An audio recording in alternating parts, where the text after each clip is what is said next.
CPIM Kannur ജില്ലാ സമ്മേളനം ആരംഭിച്ചു. സംസ്ഥാന സെക്രട്ടറി പിണറായി വിജയൻ പ്രതിനിധി സമ്മേളനം ഉദ്ഘാടനം ചെയ്തു. കണ്ണൂർ സമ്മേളനത്തോടെ സംസ്ഥാനത്തെ CPIM സമ്മേളനങ്ങൾ പൂർത്തിയാകും.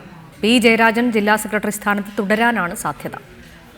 രാവിലെ മുതിർന്ന CPIM നേതാവ് NC കൃഷ്ണൻ പതാക ഉയർത്തിയതോടെയാണ് CPIM കണ്ണൂർ ജില്ലാ സമ്മേളനത്തിന് തുടക്കമായത്. 18 ഏരിയകളിൽ നിന്നായി 400 പ്രതിനിധികളും 45 ജില്ലാ കമ്മിറ്റി അംഗങ്ങളുമാണ് സമ്മേളനത്തിൽ പങ്കെടുക്കുന്നത്. മുഴുവൻ സംസ്ഥാന സെക്രട്ടേറിയറ്റ് അംഗങ്ങളുടെ സാന്നിധ്യവും സമ്മേളനത്തിലുണ്ട്.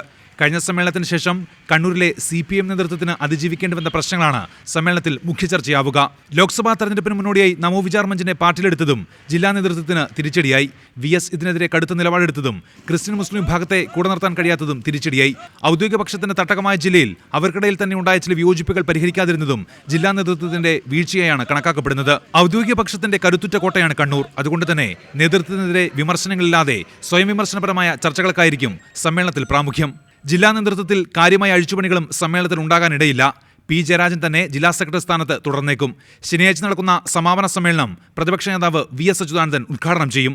റിപ്പോർട്ടർ, കണ്ണൂർ.